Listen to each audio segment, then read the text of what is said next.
Hey, welcome to the channel. Very first video. In this video, I'm just going to go over the machine that I bought, a 2021 Grizzly Special Edition. Why I went with this bike, what comes on this bike, and what I had before this bike. I hope you enjoy this channel. I'm going to try to cover some basic maintenance stuff, accessories once I get them ordered, and some old trail riding. And one thing I'm not going to do that I see a lot of people doing, montages, playing music while they ride.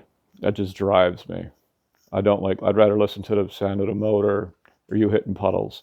I don't want to hear somebody screaming over a guitar. All right, so let's jump into it. Have a look over here.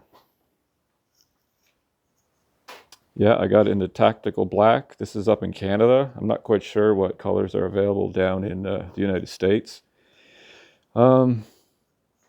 And the reason why I went with the special edition was up here in Canada, there was about a $1,600 difference between the basic Grizzly and the special edition.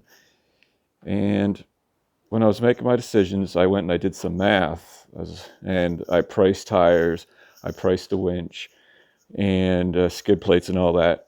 And it basically came out to I would have paid almost the same out of pocket than what I would have for the special edition. So I said, I'll just buy it with everything on it. And one thing I did notice when I was looking was what exactly came on the special edition besides like the basic 27-inch tires and a winch. Even I kind of found that the Yamaha website wasn't really helpful. So hopefully you guys find this video helpful in making your decision. So what comes on a special edition over the normal Grizzly, you'll get this 2,500 pound Warren winch. You get the 27 by 10 by 14 all the way around square setup Maxizillas. You get the plastic skid plates and A-arm guards all the ways down, all the ways back. Other than that, I believe it, and your color schemes. This one only comes with a special edition. Other than that, that's all that comes on it, I believe. Comes with your 2-inch receiver, which I like. One thing I found cool is they included the license plate bracket. My Polaris didn't have that. I like the metal racks. The Polaris I had before this had the plastic racks, which made it hateful for tying anything down. And one thing I wish I would have got, and I was offered it, but I turned it down because I figured winter was over, but it's green, not green grass, but brown grass and dry pavement right now, but in a day and a half, we're expecting 20 centimeters of snow. But on my Polaris, I had hand warmers, and the dealer offered them to me. And I was thinking, oh, well, winter's almost over. I said, I'm not going to bother. I'll get them next year. Well, I went out for a ride 2 days later, and it was -6 Celsius. Well, when you're doing 50 on a trail, it's cold. So if you're looking to get a new bike, if they offer hand warmers and you're in a cold climate, get hand warmers, whether it's summer, fall, or winter.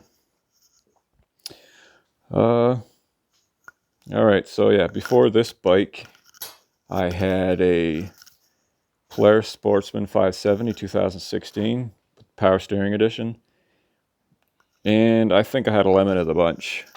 Luckily, it had warranty on it because I had to replace stators and regulators, and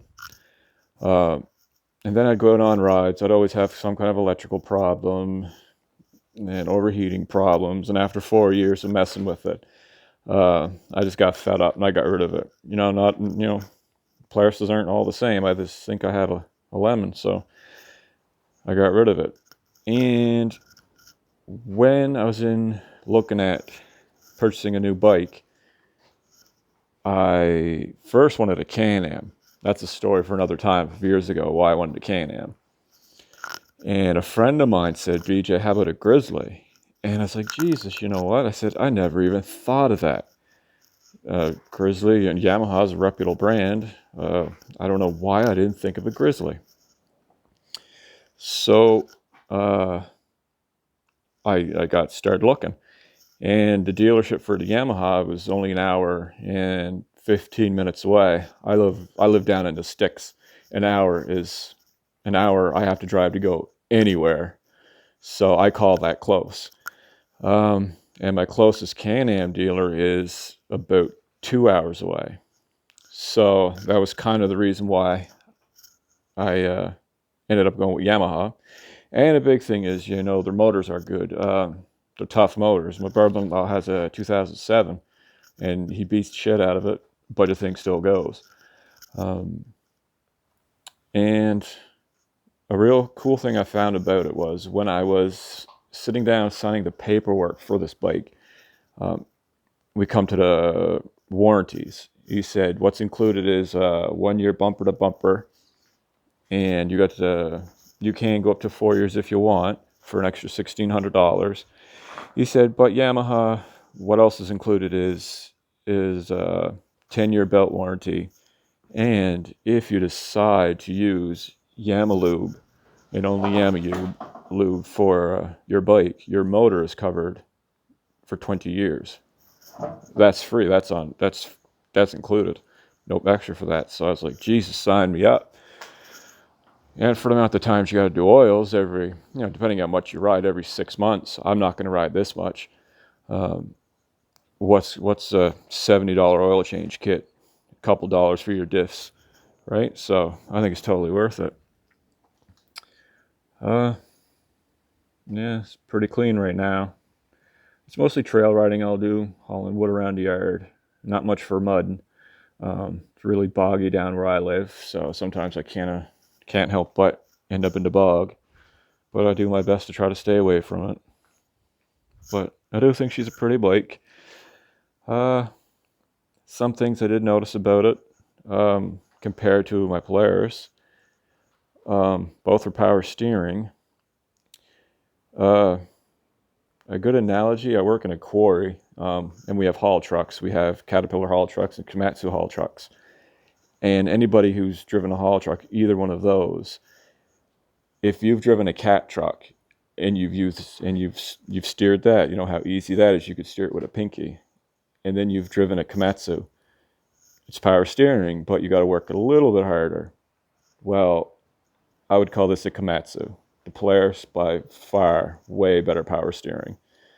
Which I should mention, this thing on the road, one time I had to go for a ride, and I had to go down a paved road to meet up with them. I was doing about 95 kilometers. These big tires are scary. It was kind of scary at 95 going down the road. A little shaky. What else was there? Yeah, riding position. That'll be something to get used to. The Polaris, again, I found was more comfortable. This I found right away. I'm sitting up way higher, more upright. It ain't bad. It's just something I got to get used to. And another thing I got to get used to, the shifter. I'm used to the Polaris was always over here. So now I got to remember to find it over here.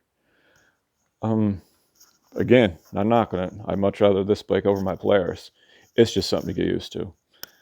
4-wheel drive, diff lock. Not many kilometers on it.